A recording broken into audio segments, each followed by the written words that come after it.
foste servido, abençoares a casa de teu servo, para que esteja perpetuamente diante de ti, porque tu, Senhor, a abençoaste, e ficará abençoada para sempre. Querido Deus, certamente a tua bênção já está determinada sobre nós, e nós estamos já no desfrute gozoso da tua dispensação. Obrigado, querido Deus, por tua infinita bondade. Enche-nos, Papai querido, com a tua presença, com a tua palavra, com o teu amor. Dá-nos compreensão diante de um mundo tão complicado, Papai. Dá-nos, Deus querido, uma capacidade de compreender esta hora, Papai querido. É tudo tão complexo, a teia, a tessitura social deste momento. Nós precisamos, Papai querido, para caminhar um passo de cada vez, movendo-se no teu Espírito, Senhor. Nós te suplicamos essa bênção no nome de Jesus, e que também o Senhor nos alumia com a tua palavra, em nome de Jesus Cristo. Amém. Obrigado, querido Jesus. Meus irmãos, é claro que, em face desse texto, o Senhor me levou a meditar em um ângulo um pouco diferente, certamente, mas tudo faz parte da riqueza da palavra de Deus, né? Que tem muitas possibilidades, porque é uma palavra viva. Então, para introduzir o raciocínio, quero dar uma passada rápida sobre o texto de 2 Samuel 7, que começa dizendo assim: E sucedeu que, estando o rei Davi em sua casa, e que o Senhor lhe tinha dado descanso de todos os seus inimigos em redor, disse o rei ao profeta Natã. Então foi um momento de reflexão de Davi. Nós estamos aqui diante de um momento que lá no outro texto lá de 2 Samuel, fala de 2 Samuel, não, de 1 Crônicas, fala que Davi agora estava morando na sua casa. E aqui fala que Davi teve um momento de descanso e ficou em casa. Depois de ficar viajando por um lado, por outro lado, com muitas batalhas, ocupado nas guerras, finalmente, agora ele estava em casa. E ali em casa, junto com o profeta Natã, que certamente era também seu amigo de prosa, começou a conversar. E a Bíblia é muito objetiva, ela não traça os detalhes, mas é possível detectar as sutilezas desses detalhes. Por exemplo, no verso 2 diz assim: Disse o rei ao profeta Natã: Ora, olha, eu moro em casa de cedros e a arca de Deus mora dentro de cortina. Ele estava sozinho, depois de rodar, guerrear, conquistar, ampliar território, consolidar a nação. Aí então Davi começa tranquilo, deitado na rede, tomando uma aguinha de coco, para transpor para uma linguagem do nosso cotidiano, para a gente entender. Estava ele lá em casa, rede, aguinha de coco, sossegado. E aí começou a pensar, mas como é que pode? Eu moro em casa de cedro. E a Arca da Aliança mora debaixo das cortinas. Não pode ser um trem desse. E você estava conversando com o Natan. Conversando, pensando em voz alta, e o Natan estava lá. Então Natan disse, é aí que eu vejo a sutileza, porque ele falou só isso que está registrado. Olha, eu moro em casa de cedro e Deus mora debaixo das cortinas. Aí Natan diz para ele no verso 4, vai e faze tudo quanto está no teu coração, porque o Senhor é contigo. Aí eu vejo os detalhes, significa que eles demoraram muito nessa prosa. E não está registrada a prosa aqui. Só está registrado que ele falou que não é justo, eu moro na casa de cedro e Deus na casa. Mas aí a prosa certamente continuou e não está registrado. Porque ele falou assim, eu quero construir um templo bonito para trazer a casa de Deus e botar aqui, fazer aqui a Arca da Aliança, deixar aqui nesse lugar bem protegido, um lugar elegante, um lugar digno da altura de um Deus tão glorioso. Certamente ele falou assim, e aí o Natan dá a resposta para ele assim, então tá bom. Vai, no verso 3, vai e faze tudo quanto está no teu coração, porque o Senhor é contigo. Então, o profeta falou. Mas não é toda palavra de profeta que é profecia. Não é tudo que o profeta fala que vem de Deus. Às vezes o profeta fala movido pela situação. Às vezes o profeta fala porque ficou condoído, ficou pesaroso. Eu já até contei para vocês uma vez aqui que me levaram o meu carro lá, eu comprei uma D20 e o ladrão levou. Aí o irmão gostava muito de mim lá na igreja, eu fui a pé para a igreja, chegou lá e rodopiou e falou em línguas e veio sapateando até na minha frente assim, debruçou em cima do carro que eu estava de carona e falou, eis que te digo. Eu vejo 2 chaves na tua mão. Uma é um apartamento, a outra é um carro, o teu carro que o Senhor vai te devolver em 7 dias. Assim diz o Senhor. Eu estou morando na mesma casa já há quase 40 anos. Não comprei apartamento. E nem também a minha D20 apareceu, já fazem 20 anos que foi roubada, nunca apareceu a D20.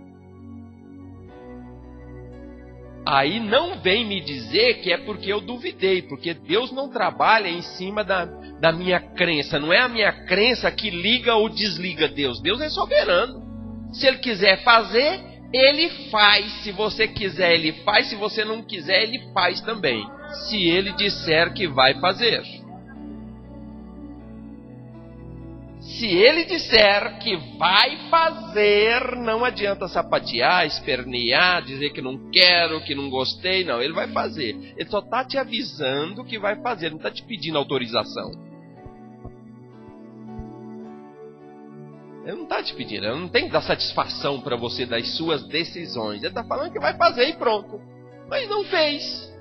Agora, o profeta teve assim um momento de fraqueza. O humano é humano, a gente tem que entender. Também não é assim no tempo da lei, em que o profeta que profetizava em nome de Deus, se não cumprisse, tinha que levar ele para o meio da praça e jogar pedra nele até ele morrer. Está escrito lá no livro do Levítico. Profeta que profetizar e não acontecer, e está falando que não é nem para acreditar antes. Quando um sonhador de sonho ou profeta levantar no meio de vocês e fizer uma profecia, não creiais. Está escrito. Até quando? Até cumprir. Depois que cumprir, você crê. É o que está escrito. Não é frase, Deus falou e já sai espalhando para todo mundo. Você não sabe. Pode ser um profeta empolgado. Pode não ter sido Deus.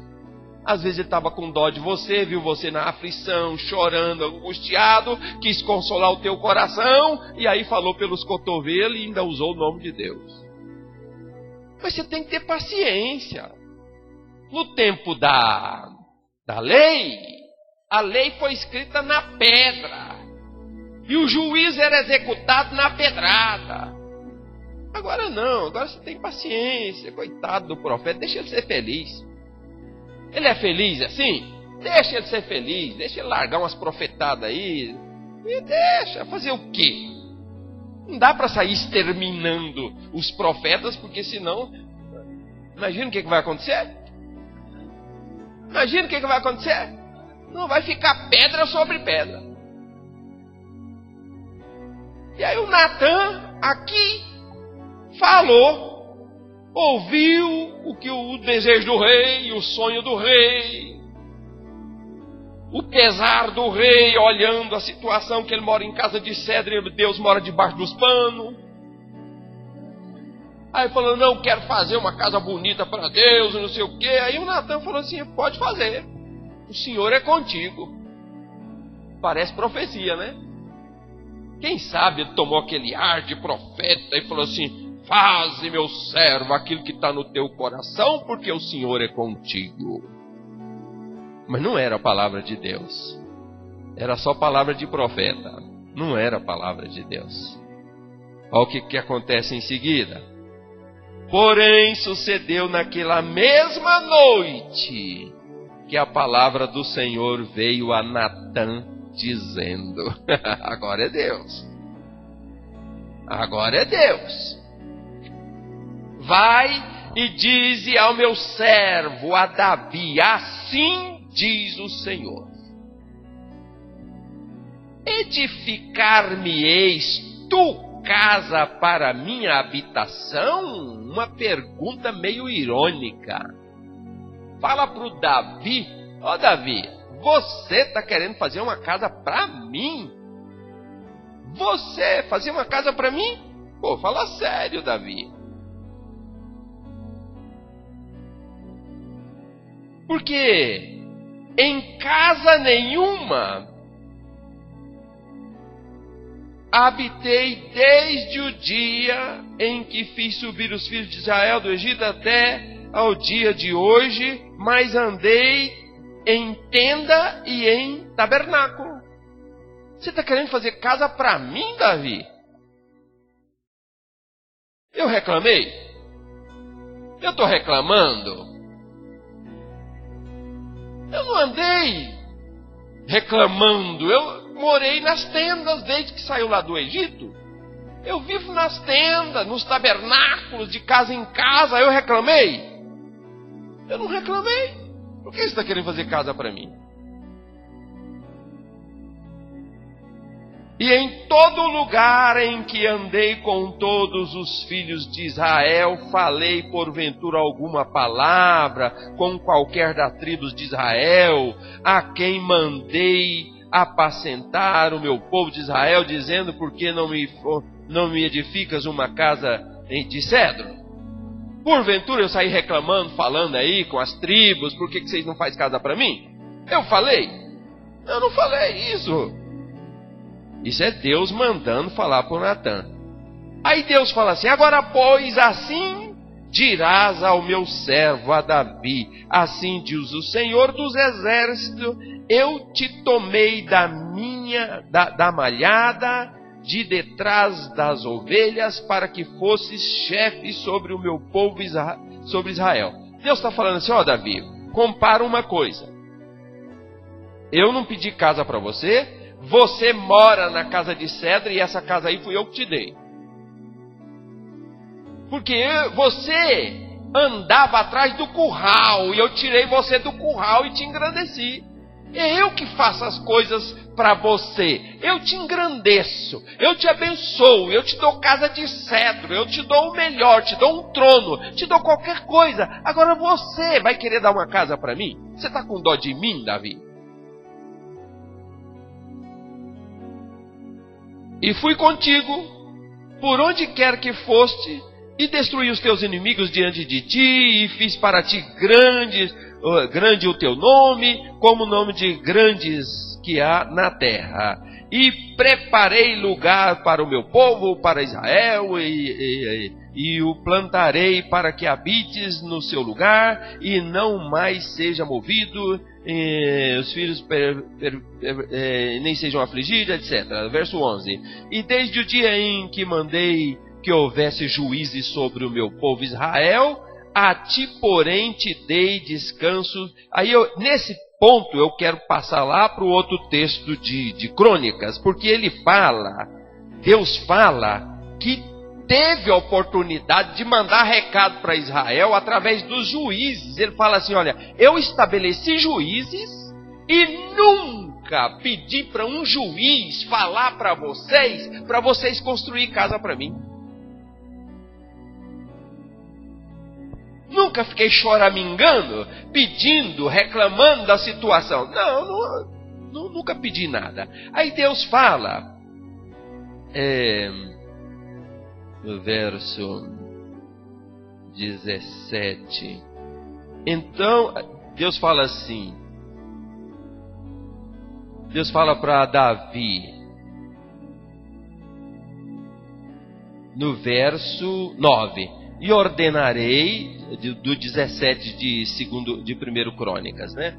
E ordenarei um lugar para o meu povo Israel, e plantarei para que habite no seu lugar, e nunca mais seja removido de uma para outra parte, e nunca mais os debilitarão os filhos da perversidade como ao princípio.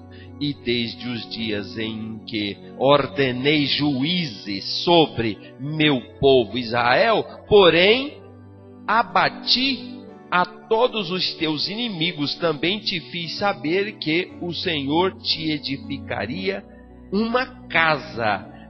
E há de ser que, quando forem cumpridos teus dias para ires a teus pais, suscitarei a tua semente depois de ti, a qual será dos teus filhos, e confirmarei o seu reino. Deus está falando assim, olha, eu cuido de você hoje, sempre cuidei de você, eu te dei casa, eu te dei nome, eu te estabeleci, te dei vitória sobre os teus inimigos, e não vou parar por aí não. Quando você morrer, a bênção continua, porque da minha parte não falha. Da minha parte não falha, eu garanto. Eu seguro. Agora depende da outra parte. Olha o que Deus fala a respeito da descendência. E há de ser que quando forem cumpridos os teus dias, ou seja, quando você morrer, para ires aos teus pais, suscitarei a tua semente depois de ti, a qual será dos teus filhos, e confirmarei o seu reino. Ou seja, Deus está falando que vai continuar abençoando nas gerações futuras. Este me edificará casa, e eu confirmarei o seu trono para sempre. O teu filho vai construir uma casa para mim, tudo bem, não tem problema. A minha parte, eu garanto, eu não preciso de casa, mas quer fazer uma casa para mim, pode fazer. Agora, a minha parte é garantir que o teu nome, a tua glória, o meu cuidado com você, pode ficar tranquilo, porque do meu lado não falha. E aí ele fala assim, o 13. Eu lhe serei por pai, e ele me será por filho, e a minha benignidade não desviarei dele. Ou seja, do meu lado não falha, pode ficar tranquilo, pode morrer tranquilo, que do meu lado eu garanto. E aí segue. Como a tirei daquele que foi antes de ti, mas o confirmarei na minha casa e no meu reino para sempre, e o seu trono será firme para sempre, conforme todas estas palavras e conforme toda esta visão, assim falou Natã a Davi. Agora, lá naquele texto anterior, depois você confere lá no 2 Crônicas, 2 Samuel 7, Deus fala assim, embora esse teu filho que vai me construir uma casa, ele pode até escorregar. Ele pode até falhar. Deus já estava dando um toque que o Salomão não ia ser de tudo reto. Deus que sabe todas as coisas, ele já dá ali um prenúncio, fala assim, olha, eu vou te abençoar, e já te abençoei, e a tua bênção vai continuar no teu filho, embora ele, sendo homem, pode cair em pecado, mas mesmo assim, eu garanto, você pode ficar tranquilo, porque eu vou abençoá-lo. A minha palavra está garantida. Pode levar o fio da minha barba. Pode ficar sossegado. Aqui tem honra. Aqui tem fidelidade no trato. E aí segue o texto dizendo assim. No verso 16. Então entrou o rei Davi e ficou perante o Senhor e disse. Depois que Deus falou tudo aquilo através do profeta Natã. Davi falou assim, opa, vou lá então conversar com Deus. É isso que Deus falou, Natã? Que cuida da minha casa, cuida de mim, e depois ainda está preocupado até com o meu futuro? Ah, então vou lá conversar com Deus. Vou lá falar com ele. Aí, no verso 16, então entrou o rei Davi e ficou perante o Senhor e disse, quem sou eu, Senhor Deus? E qual é a minha casa que me trouxeste até aqui? E ainda isto, ó Deus, foi pouco aos teus olhos. O Senhor me deu uma casa tão bonita e ainda achou pouco. Mas como o Senhor é bom. O Senhor me deu essa casona de cedro e o Senhor falou lá para o profeta que ainda é pouco. Pelo que falaste da casa do teu servo para tempos distantes. O Senhor achou pouco me abençoar aqui enquanto eu estou vivo. O Senhor falou para ele que depois que eu morrer, eu vou continuar sendo abençoado no lombo do meu filho. Segundo o costume dos homens, com essa exaltação, ó Senhor Deus, que mais te dirá Davi acerca da honra feita ao teu servo? Porém, tu bem conheces o teu servo, ó Senhor, por amor do teu nome e segundo o teu coração, fizeste todas estas grandezas para fazer notório todas estas grandes coisas, Senhor. Ninguém há como tu, e não há Deus fora de ti, conforme tudo quanto ouvimos com os nossos ouvidos. O Senhor é bom demais, estou muito feliz, viu Deus? Muito feliz, porque o Senhor me abençoou até aqui. Mostrou todo o ponto da bênção tua na minha vida. E ainda não se conformou com isso e me promete que vai abençoar até quando eu morrer. Então estou muito feliz com o Senhor. E o verso 21. E quem há como o teu povo Israel? Aí ele faz um autoelogio à nação, etc. Depois no 22. E tomaste o teu povo Israel para ser teu povo para sempre. E depois no 23. Agora, pois, Senhor, a palavra que falaste do teu servo acerca da sua casa seja certa para sempre e faze como falaste. Eu acho assim muito ensinamento nesse texto do verso 22. Deus promete, Deus manda o profeta ir lá falar para ele que vai abençoar. Aí ele fica empolgado e entra na presença de Deus e fala assim, ó Senhor, já que o Senhor falou, então vamos fazer um contrato e o Senhor assina embaixo, porque assim eu fico bem tranquilo. O Senhor não prometeu? Ah, então tá bom. Então vamos pôr isso no contrato, que assim fica mais claro, fica mais seguro, porque vai que o Senhor esquece. Vamos botar isso em contrato, Senhor? Agora, pois, Senhor, a palavra que falaste do teu servo acerca da sua casa, seja certa para sempre. Não esquece, não. Que isso seja um contrato entre nós dois, Senhor. E faze como falaste. Assim como o Senhor falou, não fica só na fala, não. Fala e faz. Pode ser um negócio desse? Deus não precisa de ser chamado a atenção assim. Tá bom, Davi, né, na sua empolgação. Não estou fazendo aqui uma crítica muito azeda. Eu só pegando o texto para situações, às vezes até nossa, né? Então no 24 diz assim: confirme-se com efeito. Ou seja, sai da promessa e faz esse negócio virar verdade, viu, Senhor? Estou pedindo para o Senhor, como se precisasse. É Deus que falou que ia fazer. É Deus que falou que fez. E o que fez, está feito. E o que está feito, perdura, permanece para sempre. Vai depender unicamente de você.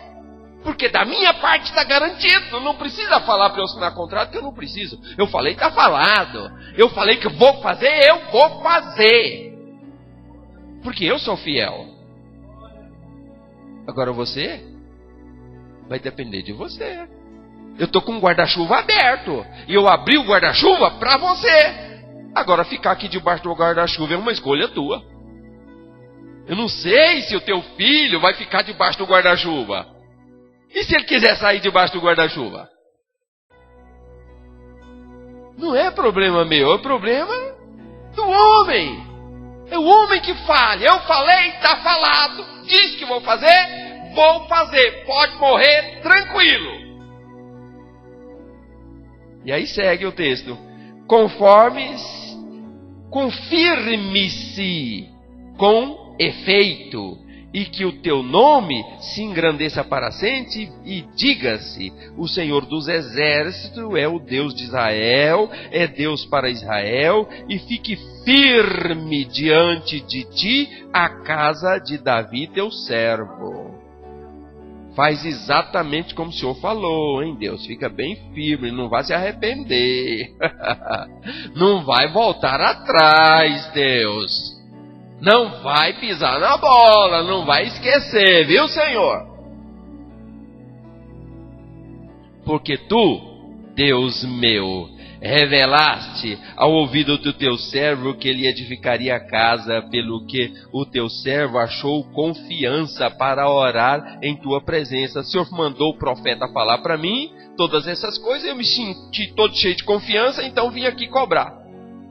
Eu só vim cobrar porque o Senhor, me passou confiança quando o profeta veio falar comigo. Aí me encorajei e entrei aqui para fazer uma cobrançazinha suave. Agora, pois, Senhor, tu és o mesmo Deus, e falaste este bem acerca do teu servo, o verso 27. Agora, pois, foste servido a abençoar a casa de teu servo, para que esteja perpetuamente diante de ti, porque tu, Senhor, a abençoaste e ficará abençoada para sempre. É desse jeito. Agora veja só, irmão. Acontece que o propósito de permanecer fiel depende de cada indivíduo. A prioridade mais alta é o zelo pelo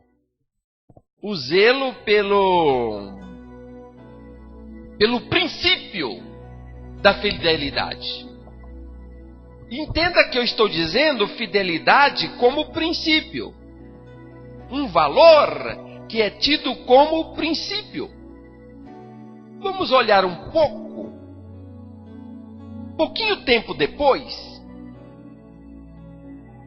Aquela casa que era para ser abençoada, aquela casa que era para ser confirmada, e que Deus confirmara, e que Deus disse que da parte dele não ia falhar, e que o que ele fez estava feito, e o que estava abençoado, abençoado estava, e esta bênção da parte dele não ia falhar, e que ele fala, olhando para Salomão, que nem tinha nascido ainda, fala que a descendência dele, que herdaria o trono, poderia fraquejar. Mas mesmo assim, da parte dele estava garantido.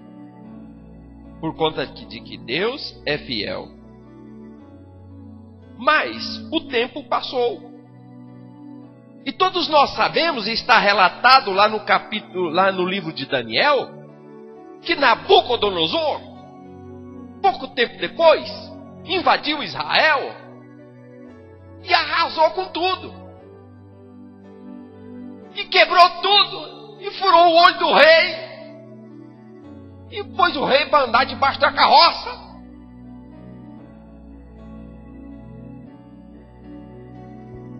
E manteve o rei lá como um cão do olho furado, pouco tempo depois. Mas Deus prometeu que ia fazer, e até depois que Davi morresse, Davi podia ficar tranquilo, porque ele abençoou e estava abençoado para sempre, a casa de Davi. Mas a questão não estava em Deus. Deus não falha. Deus não precisa ser inquirido. Você não precisa cobrar de Deus, cobre de si. Não olha para Deus, olhe para si, no sentido da cobrança. Lá em Daniel, do capítulo de 1 até o 6, o tema das histórias é a resistência ao rei, a resistência à sociedade com seus deuses, com os seus valores, e os valores daquela sociedade eram contrários. E aí aqueles 4 homens que nós conhecemos no livro de Daniel, aqueles 4 que são tidos como heróis, o Sadraque, o Mesaque e o Abednego, e o Daniel, esses 4 homens dão uma lição de fidelidade que diz diante de Deus que da parte deles também não falha. O discurso deles na postura é: Deus prometeu. E Deus é fiel, e Deus é o meu Deus, Deus é o meu Senhor, e Ele não falha. Então, eu vou entrar em aliança com Deus, eu vou assentar no meu coração, eu tomo deliberadamente a decisão de ser fiel. Porque Deus não falha, mas eu também não quero falhar. Ser fiéis em tudo. E eles experimentaram como resultado da sua postura de fidelidade, experimentaram saúde. Você pode ver do capítulo 1 até o capítulo 6 de Daniel. Eles eram saudáveis, eles eram honrados, eles tinham paz com Deus. E eles foram provados na sua fidelidade. Os babilônios acreditavam que quando um povo era vencido, o Deus daquele povo também era vencido. E aí eles invadiam o templo e saqueava tudo que era sagrado e levava os objetos, levava tudo e punha lá diante do templo do deus Marduk. Porque era como se fosse uma guerra de deuses. O nosso Deus, a escultura nossa, venceu o Deus criador do universo. E para o povo, a presença do templo era a prova mais simples e cabal de que Deus estava no meio deles. E Jeremias 7,4 diz assim: não vos fieis em palavras falsas, dizendo: templo do Senhor, templo do Senhor, templo do Senhor é este. A confiança no templo, como se o templo fosse uma cabala, fosse uma mandraca. Não é. tem que cuidar de si, prestar atenção na fidelidade, na aliança, no acordo. Entendendo que do lado de Deus a corda não arrebenta, Ele não falha, Ele não dorme, Ele não cochila, Ele não precisa levar puxão de orelha. Você tem que cuidar de si, se esforçar para ser fiel, determinar no teu coração, assentar, tomar a decisão de ser fiel em qualquer situação, em qualquer circunstância da vida, porque o nosso mundão é praticamente uma Babilônia. E você precisa tomar a decisão de ser fiel no meio do mundo. Não vai jogar a televisão fora. Você não tem poder sobre a coisa domina sobre a vida. A coisa não tem vida, você tem a vida. E a coisa domina sobre você que tem a vida? Não faz sentido isso. Não corta a internet, não. Não corta. Fica com a internet. Mas a internet tem muita pornografia. Tem muita coisa indecente, nojenta na internet. Eu vou cortar a internet. Corta não. Corta não. Fica com a internet. Não foge do mundo não. Enfrenta o mundo. Assenta no teu coração a decisão de não se contaminar. Da parte de Deus não falha. É da tua que você tem que investir. Tem que investir em si. No cuidado, na atenção.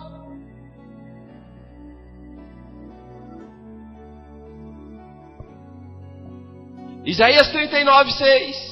Eis que virão dias em que tudo quanto houver em tua casa e o que entesouraram teus pais até ao dia de hoje será levado para a Babilônia, não ficará coisa alguma, diz o Senhor.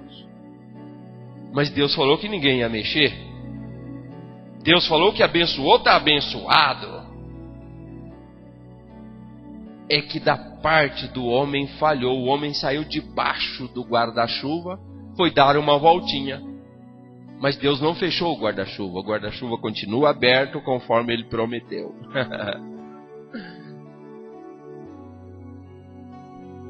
Bem disse o texto lá onde que Jesus fala assim: Jerusalém, quantas vezes eu quis, que nem uma galinha. Fiquei com a asa assim aberta, querendo juntar os pintinhos. E a asa ficou aberta, mas o pintinho fugiu, não queria vir. Mas a asa continuou aberta. Você não quis vir para debaixo da asa, mas a asa está aí aberta. Eu prometi que ia ficar. Pronto, da minha parte eu cumpro. Agora eu não vou deixar você amarrado aqui. Não vou deixar você amarrado. Sabe que eu gosto muito de um texto? 2 textos. O primeiro deles é Levítico, dentro desse contexto de raciocínio. O primeiro deles é Levítico 21:20. E que diz assim, as especificações proibidas para sacerdote. Um tipo de perfil que não serve para ser sacerdote. Por exemplo, o sacerdote não pode ser corcunda, não pode ser anão, não pode ter defeito no olho, nem sarna, nem impinge, ou que tiver testículo mutilado. Não pode ser sacerdote. Cada um aí tem um sentido. É figura. Mas eu quero ficar com essa figura aqui, Sacerdote não pode ser capão. Não pode cortar os ovos dele e jogar fora. Entende? E depois Deuteronômio 23:1 diz assim também: aquele a quem forem trilhados os testículos, ou cortado o membro viril, não entrará na congregação do Senhor. Não pode ser sacerdote. Se capar o sujeito ou cortar o berimbau dele, não pode ser sacerdote.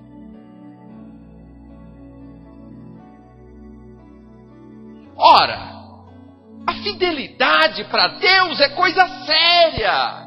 Da parte dele não falha, e da parte do homem, o homem não tem que se amputar para conseguir ser feliz, para conseguir ser fiel. Tem que ser fiel, inteiro, saudável e decidir ser fiel. Eu não traio a minha mulher, não. Por quê? Cortaram minha ferramenta. É por isso que você não trai? Quer dizer, se tivesse ferramenta ia trair? Com Deus é assim. Deus fala a respeito dessas coisas. Que o homem, e aí é extensivo ao ser humano que serve a Deus, tem que servir a Deus saudável. Não vai aplicar a injeção no cérebro para conseguir servir a Deus.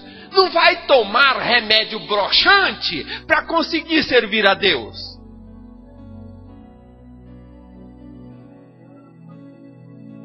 Não vai ter que tampar o olho para não ver. Não! Entra na internet. Você sabe escolher qual que é o site que você quer ver e que não vai ferir a tua santidade. Não joga a televisão no lixo, não. Jogar a televisão no lixo é fácil. Eu quero ver você ser fiel com o controle remoto na mão e conseguir escolher uma programação que não contamine a tua consciência e nem arranhe a tua aliança com Deus. Não joga ela no lixo, não. Domina ela, porque ela é uma coisa e você é a inteligência. Ela é um objeto, ela não tem vida. Você é que tem que mandar e ela não pode mandar em você.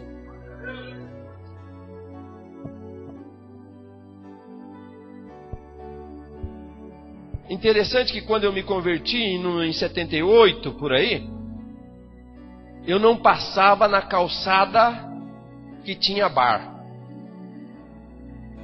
Eu já via olhando assim, a hora que vi um bar lá na frente eu pulava de calçada, porque imagina eu pisar na calçada onde tem bar, as pessoas bebem e ficam lá se forrobodando até altas horas no meio da rua lá, assim. Eu não vou passar num lugar desse.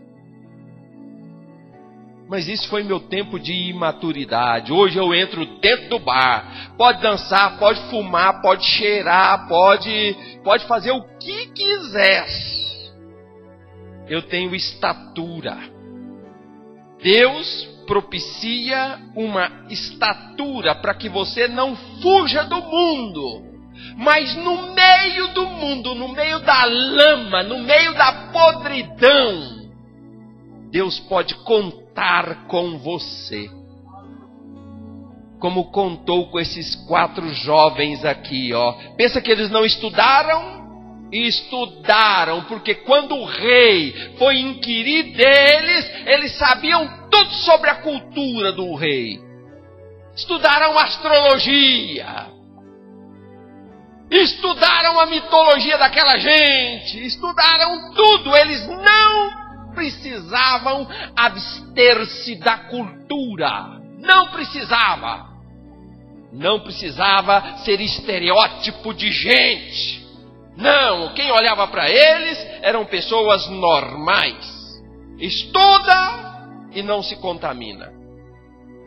Eu fico abismado que crente que fica fiel na igreja e vai crescendo, nasce na igreja, vai crescendo, quando entra para a faculdade se desvia porque acha que agora está cheio de sabedoria, de conhecimento e que isso aqui é coisa de ignorante. Não consigo entender. Não consigo entender essas coisas.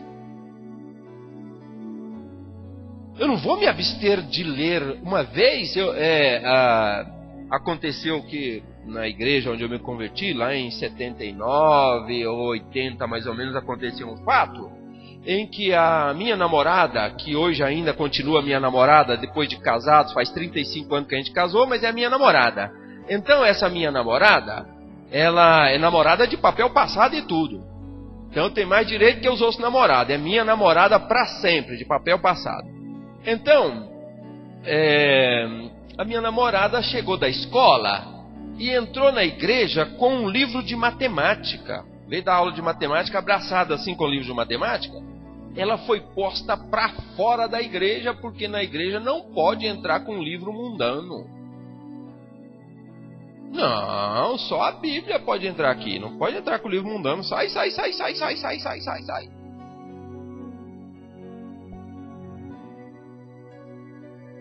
Não é assim, irmãos. Não é assim.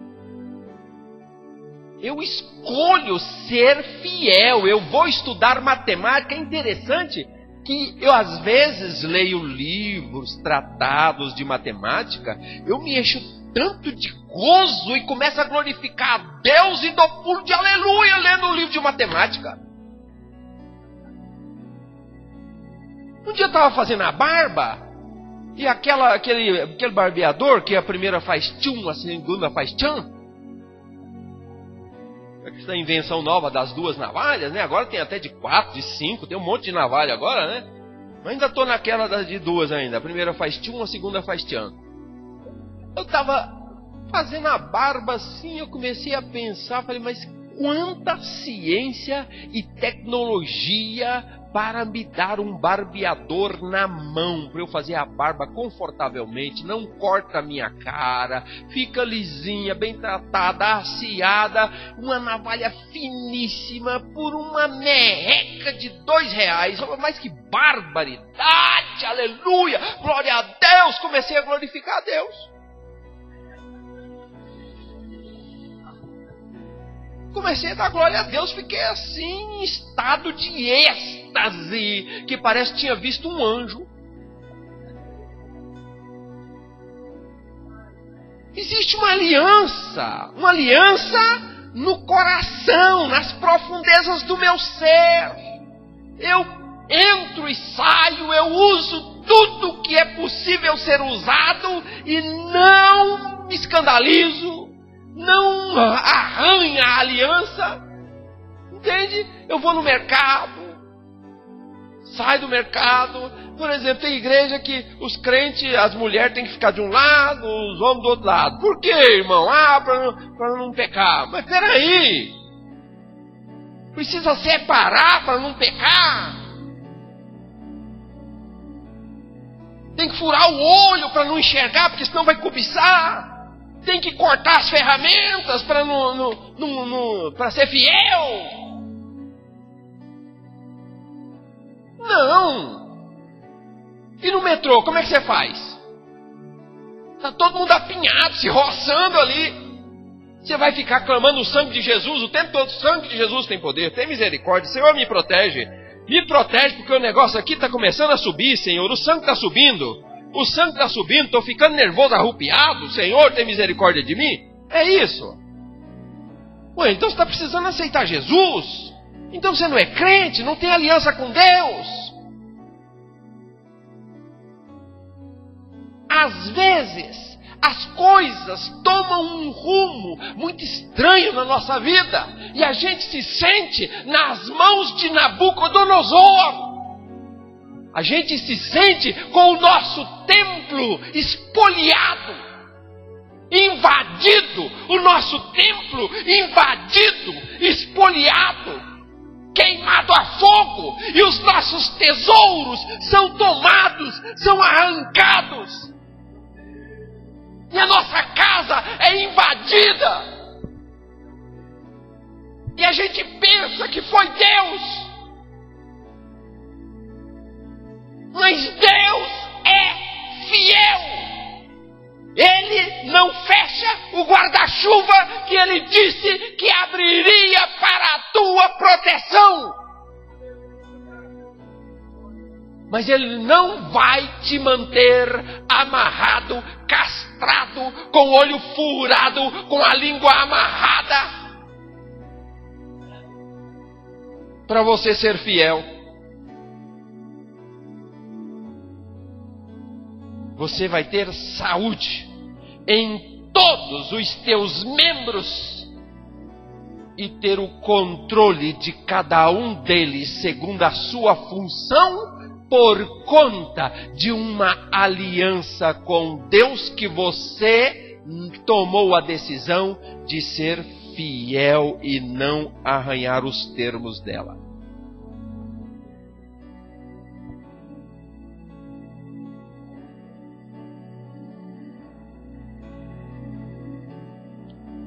Daniel, Ananias, Misael e Azarias, eles viveram uma situação, mas eles estavam protegidos por uma decisão. Eles decidiram. Pode ver o contexto, não tem ninguém cobrando deles. Não tem ninguém falando para eles, escuta aqui, ó. Daniel, você tem que ser fiel, viu? Não, eles simplesmente conheciam a Deus, conheciam as promessas de Deus e entraram em aliança com Deus. E por conta daquela aliança, eles tinham certeza que da parte de Deus jamais falharia. Então o que eu vou fazer? Vou cuidar da minha parte. Vou cuidar da minha parte porque eu sei que do lado de Deus está garantido. Então vou cuidar do meu lado. Aí tomei a decisão. Assentei no meu coração, não foi imposição de ninguém, eu assentei no meu coração, tomei a decisão de ser fiel, ainda com o risco da minha própria vida. O que é a vida? Em face da aliança. Maior é a aliança. Não posso arranhar a aliança, ainda que seja arranhada a minha própria vida. Ora, Daniel e seus companheiros eram jovens e cultos.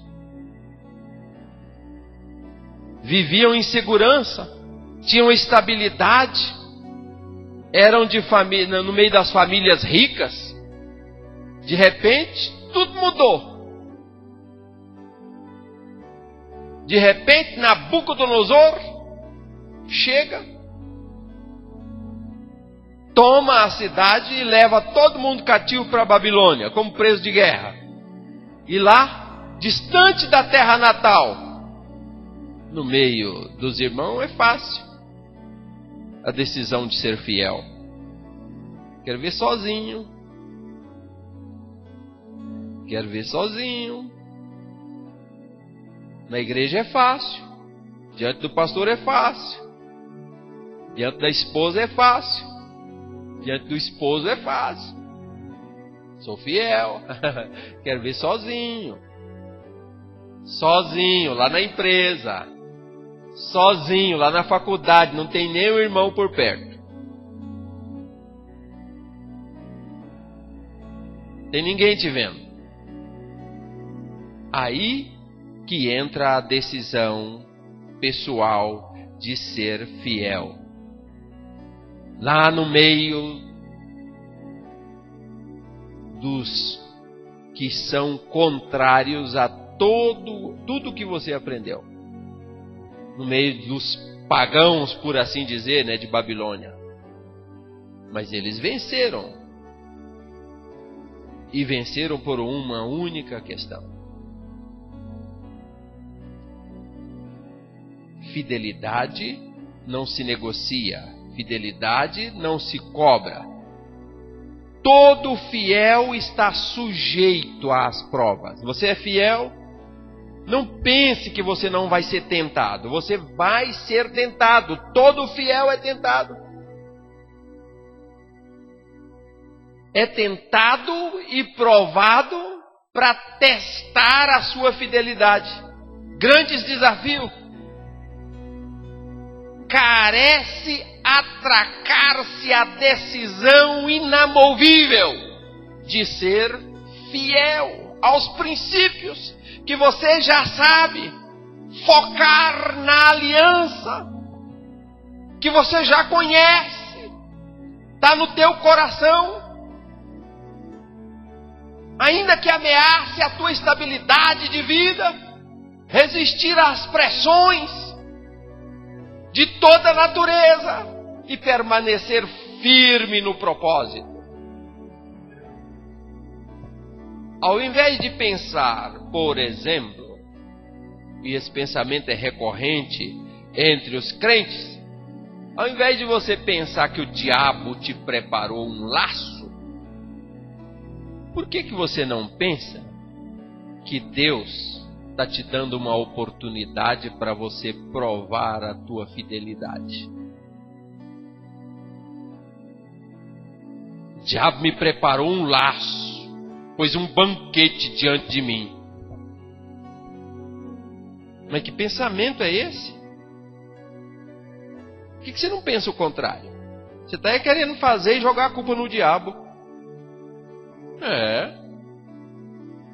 O diabo me preparou uma que eu vou te contar, viu? Só o sangue de Jesus. Você está querendo fazer e jogar a culpa nele.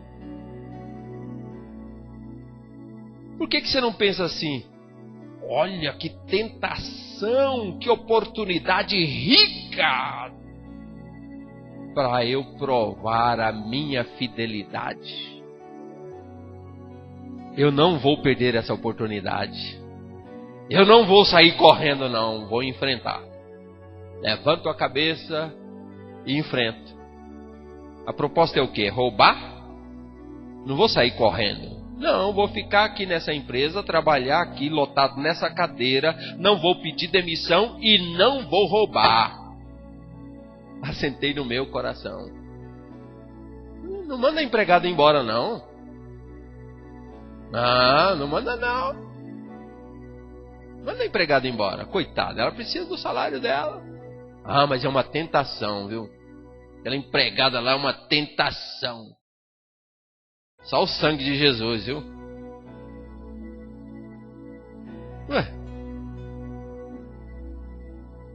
É uma grande oportunidade para você provar diante de Deus que você tem caráter. Que você é de Deus. Que Deus pode contar com você, porque assim como Ele não falha, você assenta no teu coração a disposição de resistir toda a tentação por conta da aliança.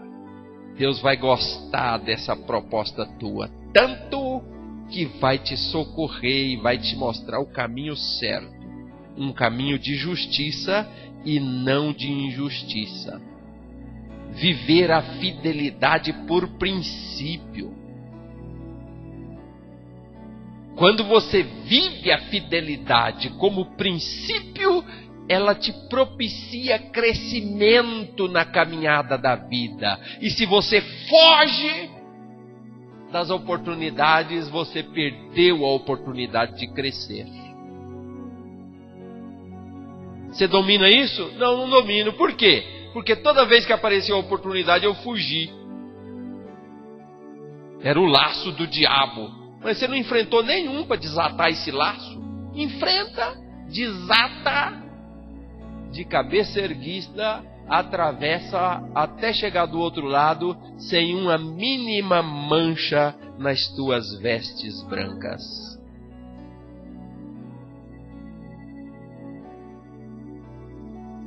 Deus foi meio que confrontado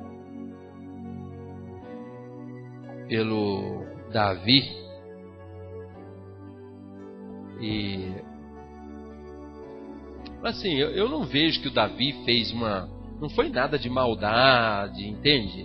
Eu só peguei o texto ali porque o texto me chamou a atenção para o detalhe de que Deus prometeu uma coisa e Davi se encorajou e entrou na presença de Deus e meio que queria uma confirmação. Igual quando a gente faz uma promessa para alguém.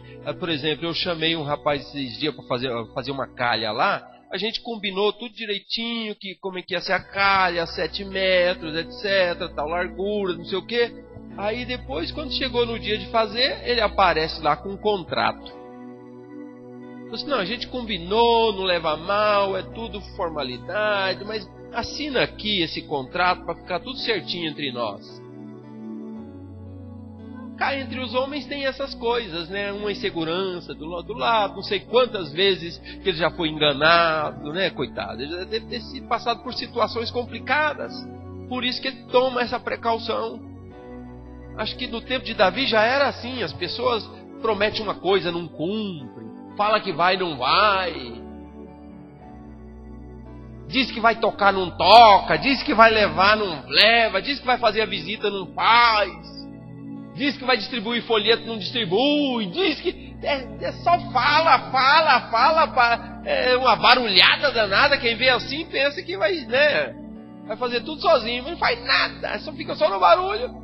Acho que Davi passou por isso tantas vezes que aí depois Deus falou e falou assim, ô senhor, não leva mal não, mas dá para o senhor assinar um documentinho aqui para não... Nada assim... É força do hábito, o senhor sabe como é que é, né? Já que o senhor falou, dá para afirmar com coisa assim, para não ficar só nas palavras?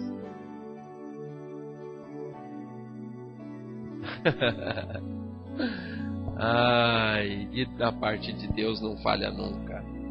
Poderia prosear mais um tiquinho com vocês, mas a hora já está avançada e a gente vai ter certamente outras oportunidades para boas prosas.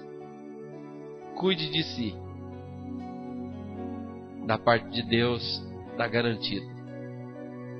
Assenta no teu coração o propósito, ainda que muitas vezes com algum prejuízo. Não tem problema. A aliança vale mais. A aliança vale mais. Deus te abençoe. Em nome de Jesus.